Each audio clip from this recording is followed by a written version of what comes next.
Hello, everybody, and welcome to today's vOLTHA TST. Thanks for joining. As usual, the call is public and recorded and will be shared on YouTube, so please be mindful of the comments you make and information you share with the group. So first up,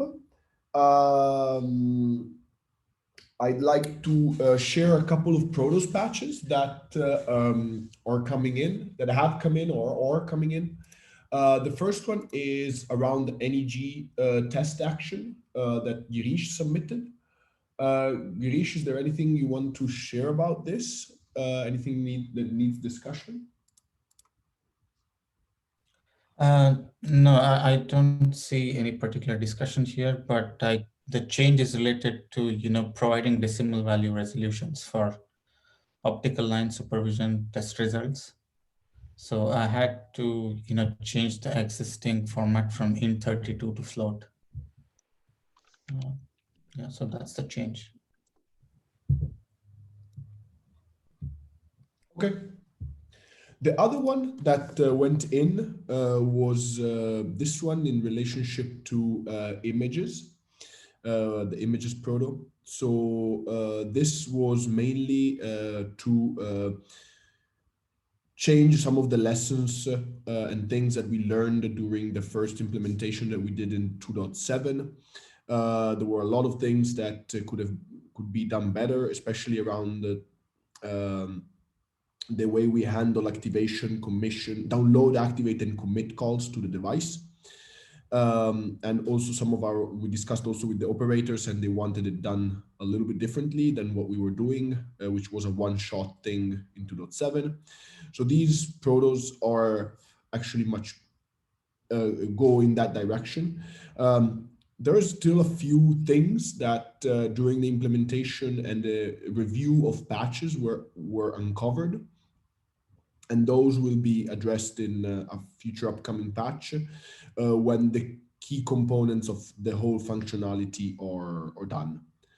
So this is just this patch has actually been merged, but if you want to go back and look at it again and put comments on it, as I said, there will probably be a follow-up patch to address some of the discovered elements during implementation. Okay. Any question on this one?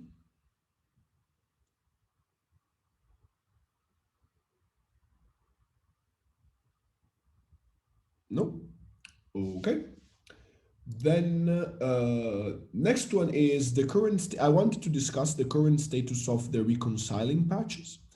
Because there seems to be a lot of work that has been done, but there still needs a few things to get in. So, David, do you want to give us a brief update on where we are on relationship to these? Okay, I'll give you best I can. There was a BBC issue that I heard about yesterday, which was waiting for resolution. And that was one of the things that was pending merge, making merge penned. Other than that, it's just been working through the comments to get them put in. So other than the BBC issue, I'm not aware of anything else that's holding these up. I haven't looked at the comments this morning though. So David, the BBC issue you refer to is that Vault, the one that is linked there?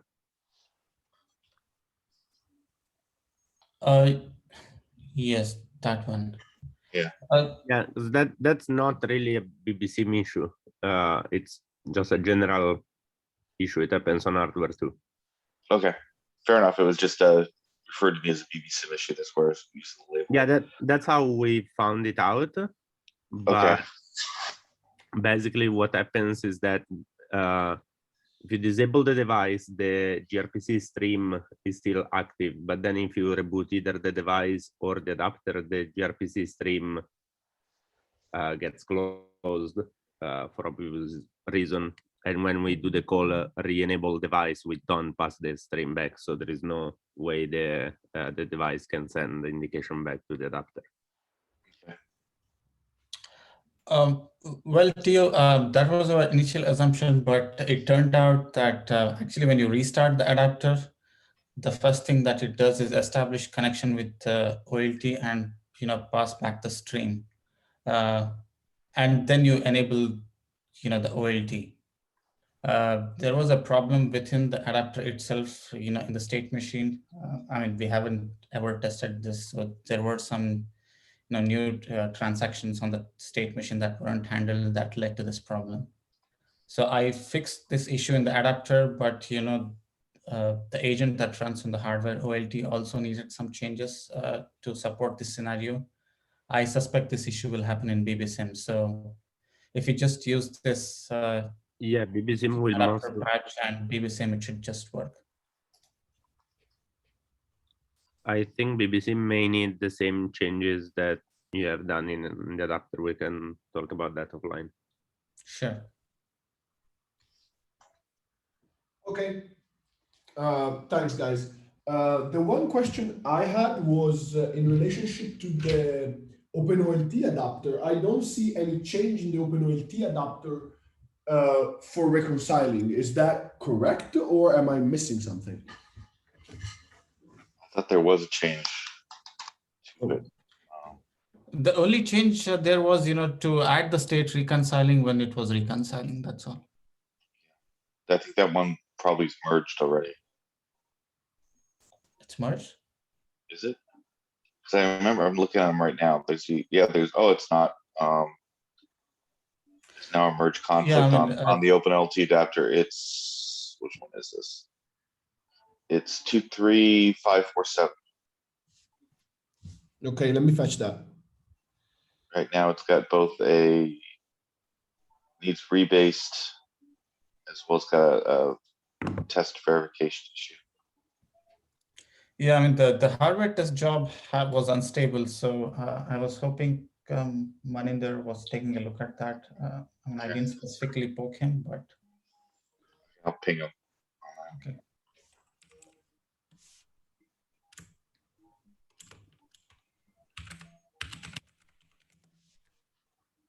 This one, David? I just rebased it. 23547. Yeah. 23547. Yep.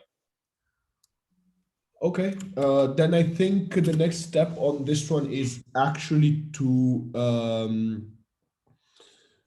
That one's got to pass the hardware test. So, well, even before that, we need to fix on BBSIM. yeah. And the adapter to merge and all of the discussed patches need to go in before we can actually even think about putting this one in. The OpenOI new Go had a comment because it was not, I guess, resetting the state. So that needs addressing as well. Okay. Can I ask you, David, to take the lead and get these things through? Yep, I will keep pushing them. Thanks. Any other question on the reconciling state?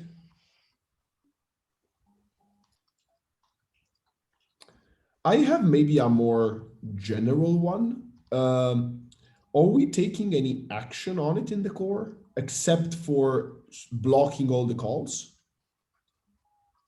for that device? Is there anything we need to do? Anything else that needs to be done? That's my question, except blocking. Well, in the core, it's blocking all the calls, and also it will allow only a delete false to go through. Okay. So that's being worked. And there is nothing else that we can or want to do during a reconciling state, or after it is being reconciled. I don't think so, but just to confirm that my thoughts are right. Yeah, once it's reconciled, everything is open. Means other requests can go through. Okay. Okay, perfect. Great. Okay, so the next up is an update on the MEF ITF stuff. We merged all the patches yesterday. So vOLTHA, vOLTHA SADIS, the OLT app, the SADIS app, and the vOLTHA OpenOLT adapter and OpenOLT agent changes are in. I had the task today to merge the vOLTHA ONOS patch. There were a few issues because it was bringing in the old SADIS APIs and things like that. I'm getting through those by updating a few other things and apps to properly include the correct bundles, but that should be done today. Maybe one question, Grish, is do we already have the Debian packages on the OLTs in our test pods? No, not yet. I will generate them today. Okay, perfect. So I guess this could be effectively done in the next couple of days as an update to everybody, and you should be able to use the ITF description of the bandwidth profile in your implementation. Any question?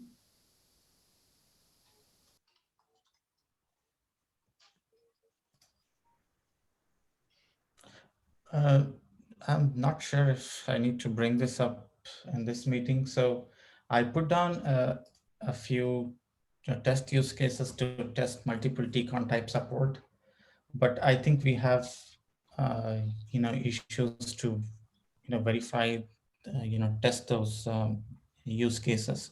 I put my concerns on the BAL Brigade mailing list. So basically, we have if you're using the XGS PON OLT, I mean the upstream bandwidth is 10 Gbps, and all our test ports have at max 2 ONUs on the PON, and the RG clients that are connected to these ONUs are 1 Gbps. I mean have the line rate of 1 Gbps.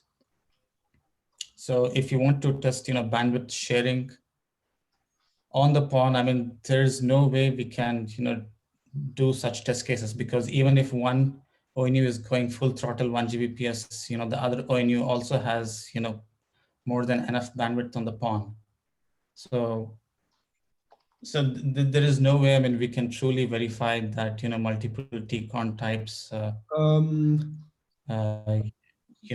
for bandwidth sharing by the DBS scheduler on the OLT. I mean, such use cases cannot be tested. So I wanted to allow for configuring the uplink max bandwidth on the PON, which is currently defaults to line rate.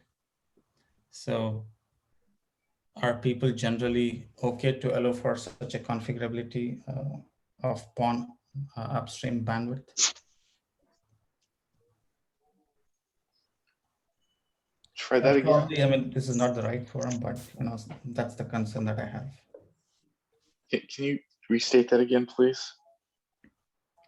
So basically, the PON upstream bandwidth defaults to line rate Right. At the moment. I mean, we cannot really configure. The platforms generally allow for configuring this limit. I mean, you could set that to 1 Gbps.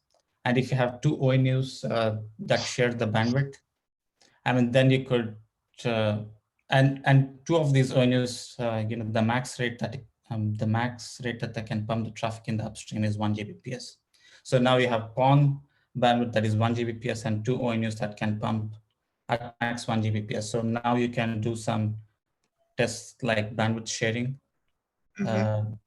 So which isn't really possible right now. I mean, if you have 10 Gbps bandwidth on the PON, I mean, how could I test bandwidth sharing? I mean, both of these ONUs have more than enough bandwidth on the PON. Right. And so your suggestion is we just need to add tests for bandwidth sharing? I'm trying to understand what you're suggesting. So my suggestion was to allow for configurability of the upstream bandwidth of the PON on the OLT. At the moment, it's not configurable. In the field, you generally don't want to, I mean, you would want to have full bandwidth on the PON. You generally don't want to limit the bandwidth on the PON, but this particular configuration would be useful for doing test cases like this with limited hardware that we have. Okay, I mean, I'm trying to think of actual use cases in production where you might throttle it down as well, for commercial purposes, right? And it makes sense to me Yeah. that we need that configurability if we want to be able to test this. Yeah. Thanks, David. I mean, I will wait for feedback on the BAL Brigade channel as well. Yeah, but just wanted to bring this out, bring this problem out to everyone.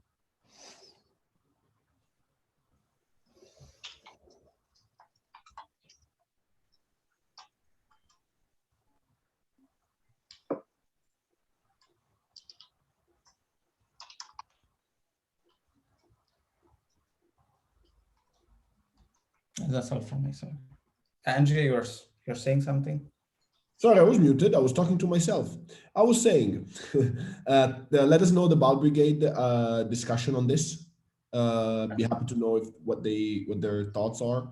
The other option is that we could enhance our testing infrastructure in at least one place, one pod, to use some of the newer ONUs that came in from Iskritel.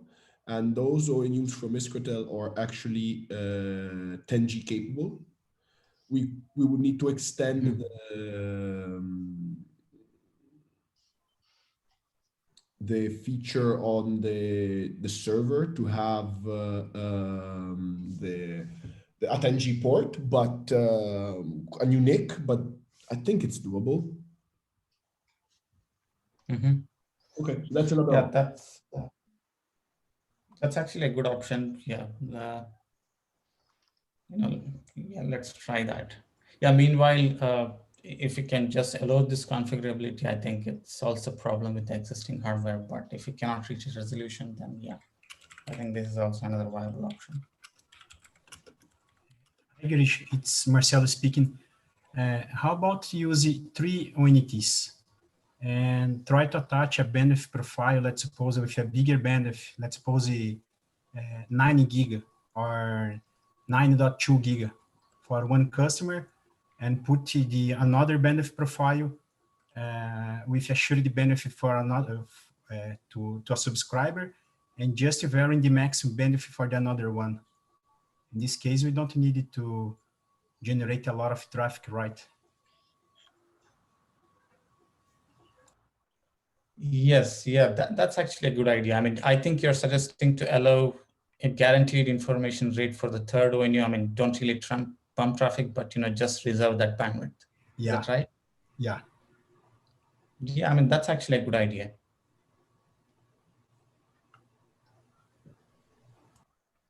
Yeah, thanks, Marcelo. Welcome.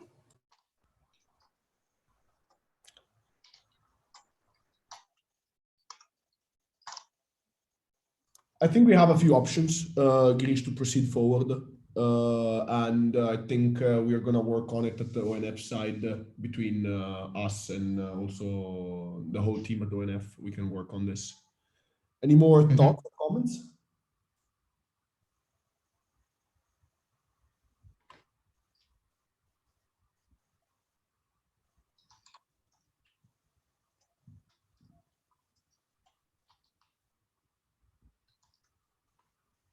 Okay. Then next up, I just wanted to bring up a little bit of progress that was done on the multi-uni. So I was talking to the guys at Netsia that are working on it, and they came up with an issue that they were seeing that if you guys remember in the document, there was the requirement to allow for multiple meters in the apps to achieve ONU and OLT separation and keep that have that distinction. In the flow objectives in ONUS, unfortunately, that's not really doable in the sense that the meters are a set. And thus, whenever you put them in the flow objective, whenever you receive the flow objective in the pipeliner and you wanted to assign a meter to a certain device, you wouldn't know which meter is which. So which one went for the ONU and which one went for the OLT. So I discussed a little bit with the honors folks, and the idea we came up with was to annotate the meters. The annotations in honors are just a key value pair that the app that creates the element can add to the element, and that would allow us to effectively annotate the meter for saying this meter is for OLT, this meter is for ONU. And then use that information in the pipeliner to properly select where to send the meter. So I think the Netsia folks I provided the change, if you guys are interested, is here in the Gerrit repo Vonos. It's a fairly simple change, actually. It's not too bad. It's just incremental, and it defaults to null, so it doesn't change anything in the existing code. The folks at Netsia are actually testing this, so if you are interested in the results, I'll keep you posted. And so we're doing progress on the multi-uni implementation. Any questions?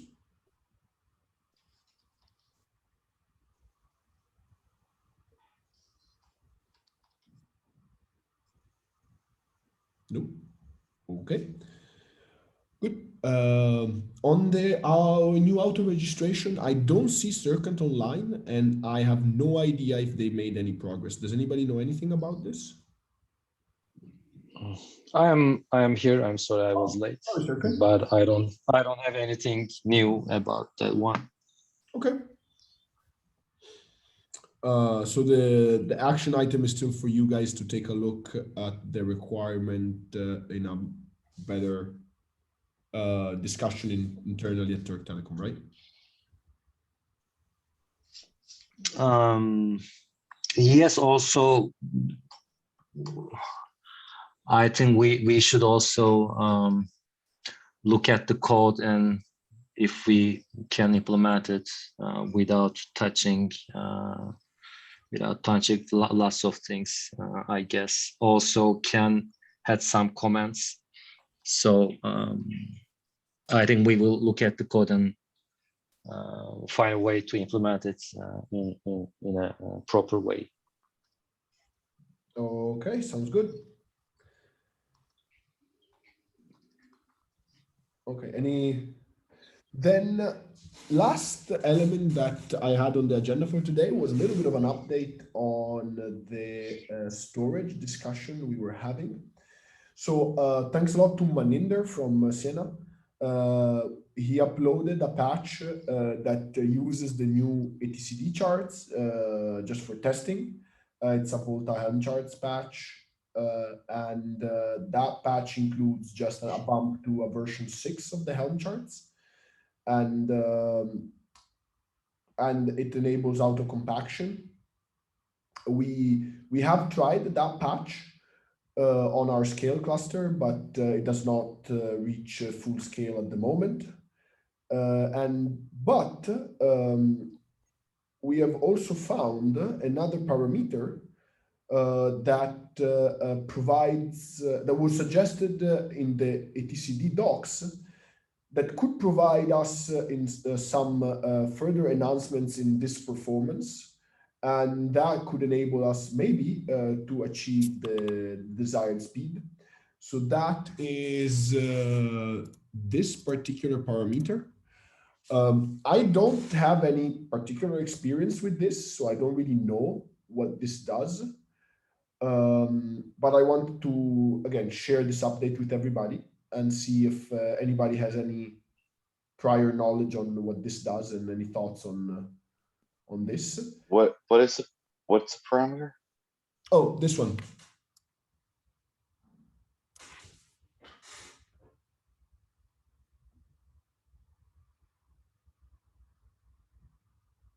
that's changing the nice value after the fact. I guess it just changes it for the etcd deployment and it gives it highest priority. Okay. So I'm not exactly sure how to use this and when to use this.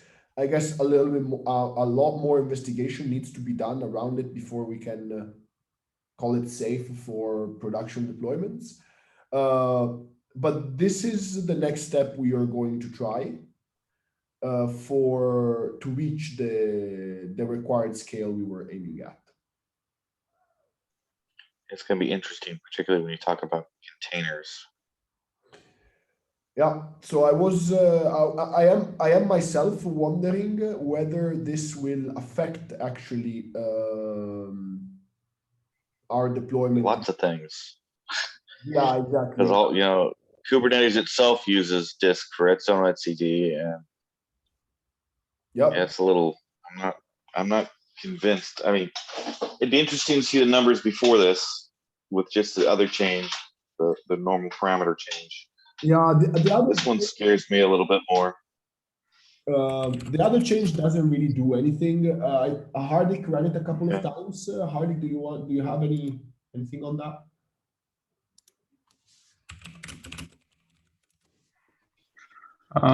No, not at the moment. And just give it a few runs and none of them pass. I need to look into the details. What really this parameter do and yeah, how we can use it. Yeah, that I haven't parameter got the really chance to- is that parameter is more about file size than I think anything else. Yeah. Okay. But yeah, we'll take a look at this. Yeah, go ahead. I think I have tried something like that, but I'm not sure if the comment was that. But this tricks didn't work for me. I can say. Okay. And for the auto Which fix is it? compaction, Are you speaking about the disk or the auto compaction? talking about the disk. Okay.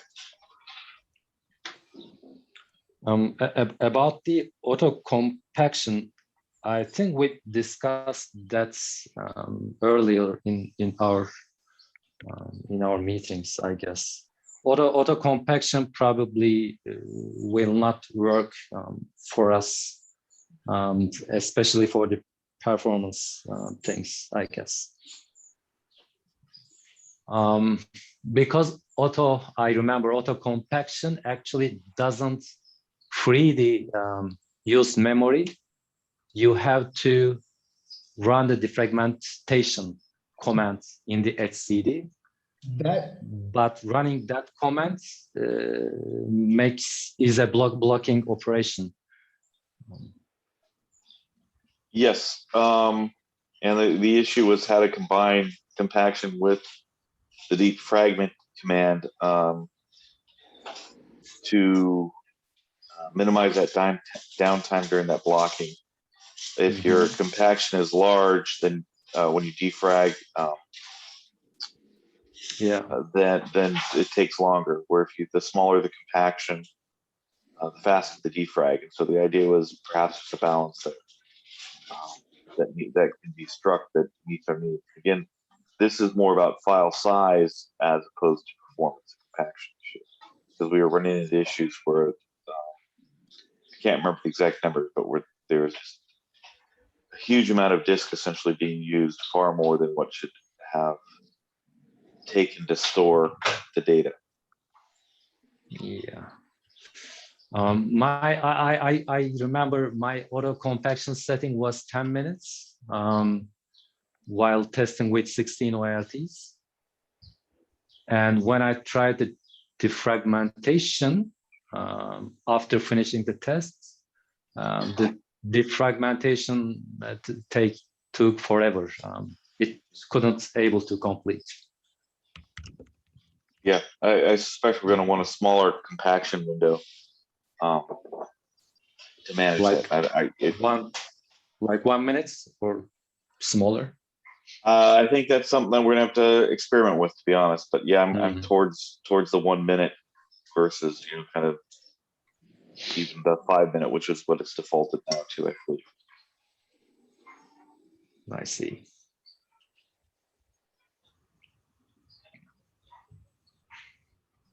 Andre, by the way, do you have any plans to test the Redis patches, or it is out of question right now? Let me give you the reason why I started with this test. My hope is that we can work with the TCD. So to be fairly honest with everybody, my hope is that we don't have to change it. Okay? I see. Hopefully. that is my hope, because if we have to change the TCD, I'm hearing several concerns in going to Redis. And Redis might not be the best option because it doesn't give us that persistency that we need, that strongly consistency that we need. And we could, and we will test it. I'm not saying we will not test it. It's just that if a TCD will work, it's the best option. If not, there are many voices that are not really happy with Redis, and I've heard many suggestions around MongoDB, for example, and that would require in itself a lot of work. So I really do hope that with these stuff that we're testing, this auto compaction maybe went even lower, and possibly some tuning here, this works for us, and we can go out with this in 2.8. That is my hope. And that is why we're testing first the TCD. I know you guys did a lot of work around the Redis stuff. The problem is that there's not really that much of a consensus around it.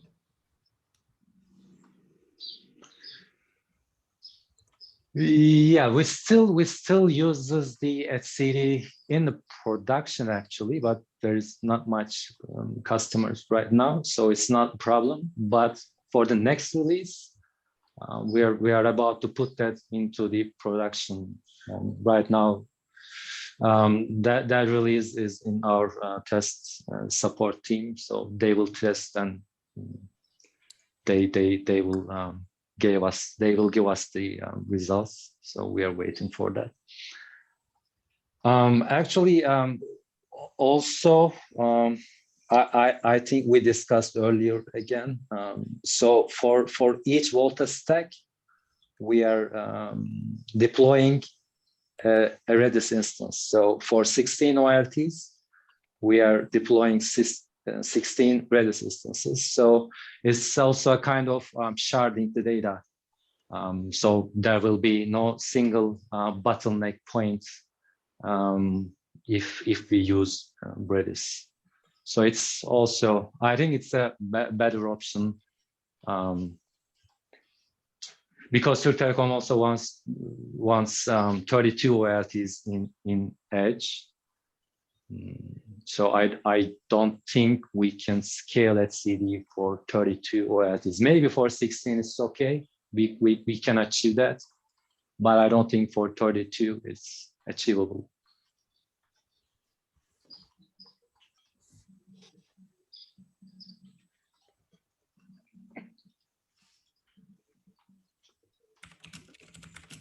That's the latest news. Yeah. From our side. Again, that might be true, but then maybe Redis is not the right choice because it doesn't provide us the persistency. And the thing is, I don't want to choose it just because, and I'm being very honest, I don't want us to choose it just because you guys did the work.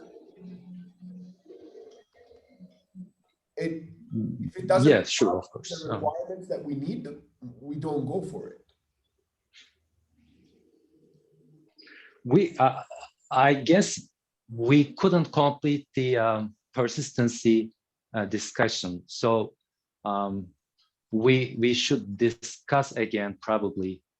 Do we need the persistency on the Redis or on the etcd, whatever, or not? Yeah, I agree that needs to be discussed. Can we get away without persistence or changing what we persist?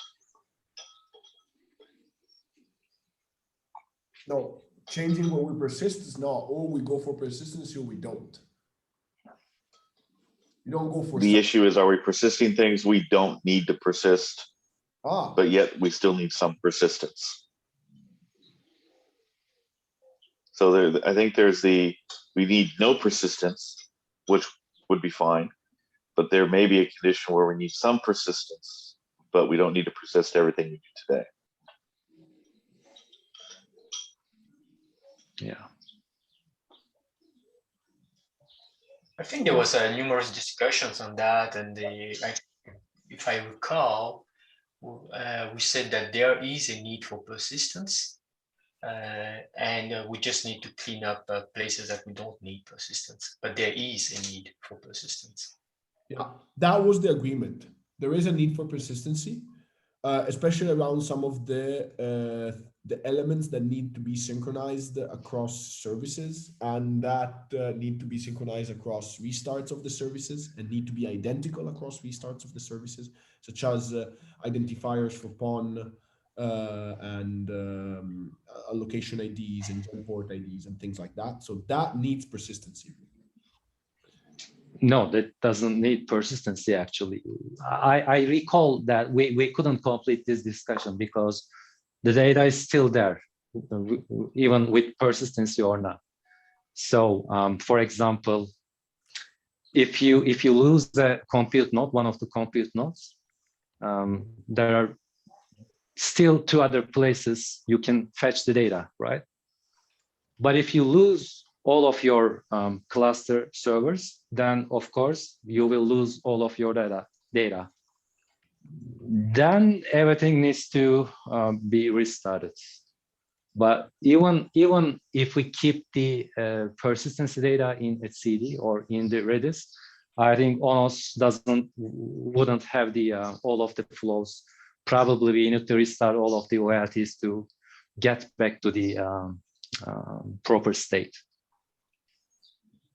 So my counter argument was that if we lose all of the clusters, then we have to restart everything and get the correct state. But if you lose one of the or two of the servers, we still have the data in one of the servers, and we can get the data from that cluster. But you mentioned that you deploy one instance of Redis per stack. So that's a single instance. Oh, what? No. It says it's one master instance and two slave instances. Okay. It's always will be in HA mode. Irrespective of whether it's etcd or Redis, I believe I recall there is a need for persistence. And obviously, if we lose all the cluster or everything goes down, then everything has to be restarted. But we should at least have a certain number of nodes available and a certain number of instances of each of etcd or whatever we choose to be available in order to keep that data. And obviously, and we can't support, I think, like, we won't have any, if everything goes down, there's not much we can do.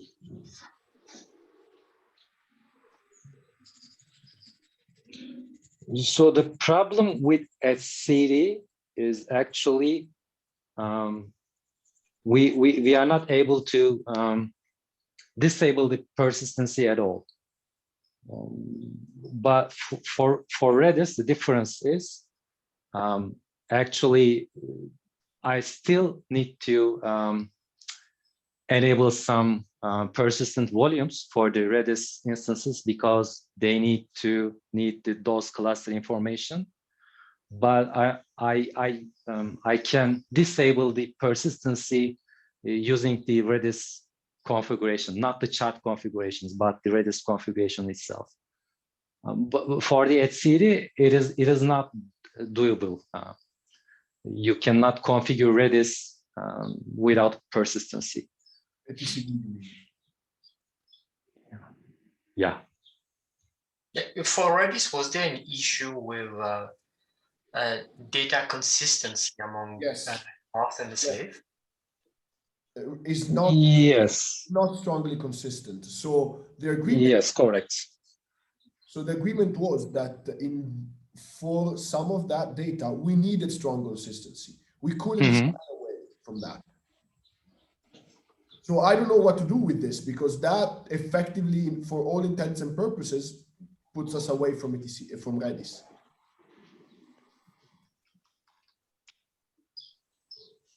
There's no way we can go with Redis if we need strong. Yeah. In truth, I couldn't make lots of tests to test if there will be any stale data. We need to test that problem more.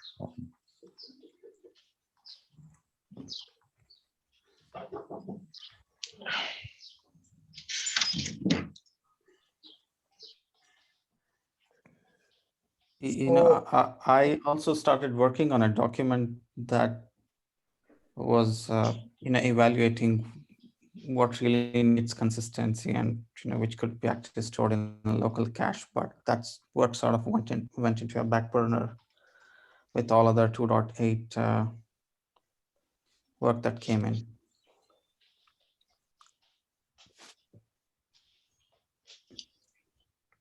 I mean, if you really need, this discussion further, then that work has to be revived back again. No, Andrea, that's something that we can discuss here or offline. Yeah, yes, but independently of that, the agreement was that we need strong consistency. The agreement. Yeah, I think regarding strong consistency, I remember we said that, I mean, if we only talk to master node, it's always consistent, right? It is, but I also recall that we said that there are corner cases where the master node fails during a write, and the adapter fails, and the data that is relearned from the adapter that restarts from the new master instance is not up to date. And in that case, we lose information about those elements that are the strong, consistent elements that we need. Right, you're right. Yeah, I mean, that's something, we need to be sure of. So maybe I cannot do those tests with vOLTHA itself, but I can do some other tests like without using vOLTHA at all. What do you think? For example, I can push 1 GB of data to a master instance, and while doing that, I can restart the master instance and see if there's a stale data. Because I did those tests with vOLTHA, but I am not sure about the results. But maybe it is that way is better. Why do you think?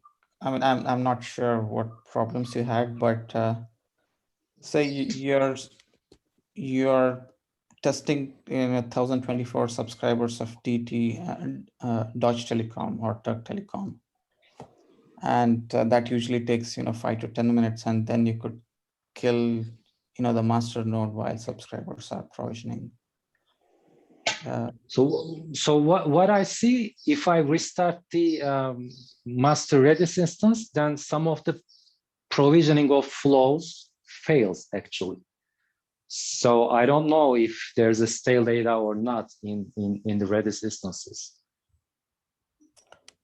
Well, the thing is, I mean, if they are passing without restarting the master and they fail when you restart the master, I mean, that certainly is a problem, right?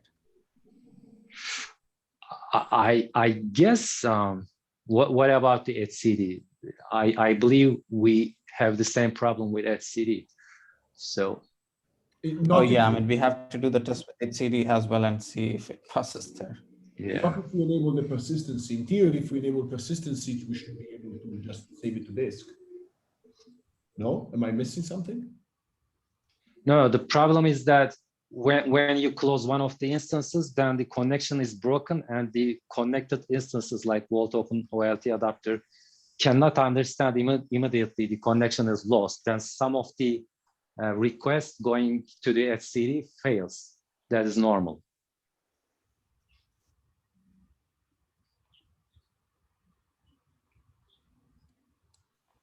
And we don't retry connections to the DB. After a while, I think we retry. Yeah. For the request, yes, we don't retry. But it reconnects after a couple of seconds, I guess.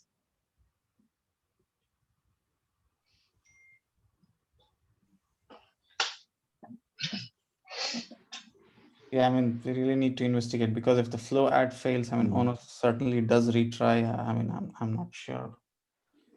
No, nobody retries actually. If a subscriber provisioning fails, it's up to the northbound systems. I think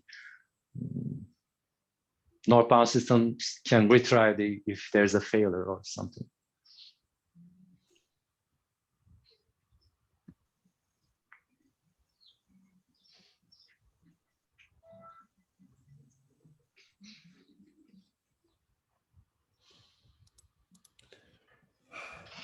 I'm not really sure how to proceed, guys.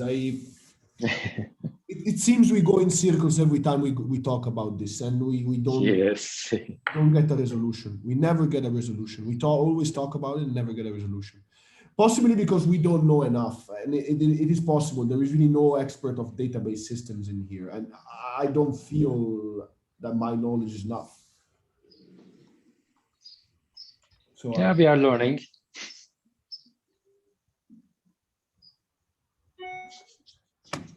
So what's the next step? At ONF, we'll try that that parameter that I was showing. This one, we'll test it at ONF and see what we come up with. And that's one of the next steps. And I think I have to make some tests if the consistency issue, if it's gonna be a big problem for the data we are. So for each vOLTHA stack instance in Redis, there is only 1 GB of data. So I guess it shouldn't be a problem for Redis to synchronize those data, but we need to test and see. So what you're saying is that while there could be a window where we hit that issue of the adapter and the master instance of Redis restarting at the same time, that window where the data is not replicated by the master instance to the to the other instance, to the slave instances, is small enough that we are accepting that risk. Is that what you're saying? I guess it's a trade-off. Yes, it's a trade-off, but so strongly, if the database is not strongly consistent, that doesn't mean it's not consistent at all. So we need to check for vOLTHA if the Redis's consistency is enough for us or not. That's what I'm saying. We either have to guarantee consistency via the database or guarantee consistency of the data within our code for those items that we must have consistency on. Right? So that can be done by, again, you mentioned only read from or only write to the master, or you kind of synchronize that database call. Yeah. Or we have to have a database that guarantees consistency. Currently, the deployment model is we are only accessing the master for each write and read operations. So Yep. Well, we are not sure about if this master instance restarts, then the other instances will have the same data or not. We need to check for that, if that works for vOLTHA, if it is consistent enough for vOLTHA. The problem is that there's, at least in my knowledge of systems, there's no consistent enough. It's either consistent or not. That's at the database level, right? So I would guess that if, the test that you proposed earlier, start writing the master, kill master, not everything's going to be synchronized to the backups, and so there's a consistency issue. I don't think Redis guarantees anything else beyond that. Yes, it doesn't guarantee. Yes, that's correct. So I think we have a window there where the master fails and we lose consistency or we lose data. And if that's the case, then we're back to, we might as well not have any data, right? That goes back to, well, can we work without persistence? Yeah. Because we can't recover at that point. Ken, do you remember what data why we need persistence, what the issue is, or what specific data, other than I think there were some there was some resources. tcont or something, tcont values or resources. Exactly. Yeah, it's at that level that was needed. But I think what we could do, it's out of all this, is actually looking at the data and then start to not persistent stuff like flows and maybe next TXT you can come up with a list of things that we think should not be persistent, and we discuss that, and then we just implement that and see the impact on XCD. Are we actually saving a lot of data by going that way? Yeah, and I thought that's kind of where we left off that's what I'm remembering, right? Is things like flows, we decided we didn't need to keep consistency. It was around resource management. And if we can limit what we persist just to those items that we must persist, then the then the performance characteristics change considerably, and it might be enough for us.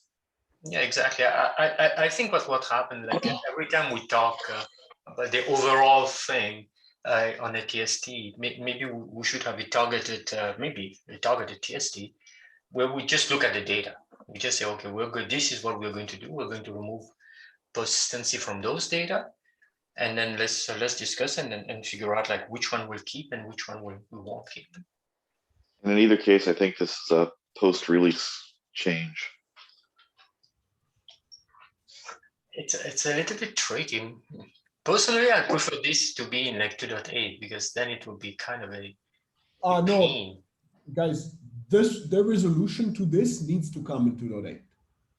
We're not going to release if we don't have a resolution for either not going into persistency or using Redis or doing something. The current code cannot be treated as an LTS release, period. Okay, cool. Kind of urgent then. Yeah, I honestly think the solution here is going to be less persistence, particularly of those items that change a lot. I think that will make sense, and we should probably complete that exploration of what we really need to persist, because and we're basically shoveling every data that we have into a TCD, and that is giving us the problems with the size and the persistency and latency and everything. But if we can shrink down the amount of data that we're storing, we may not need to change the storage. Yep.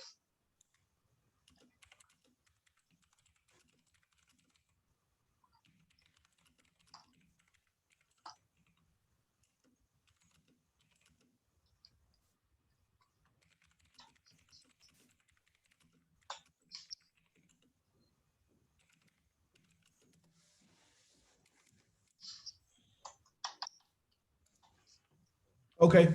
Then Girish, do you mind sending over on the mailing list your document so everybody can take a look and we can discuss it next time? Yeah, I mean, it's half cooked, but I can, yeah. It's the same link that David started regarding the storage discussion. Let me find it.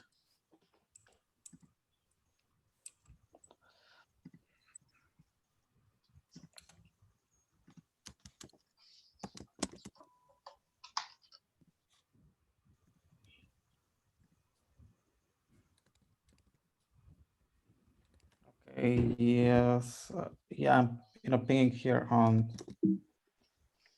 Zoom. Just a minute. Yeah, I pinged on Zoom.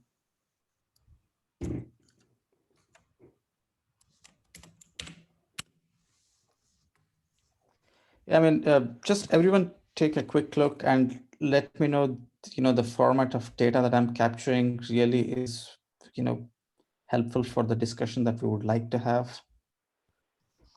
Or, just let me know your comments before I go too far and then it's difficult to come back.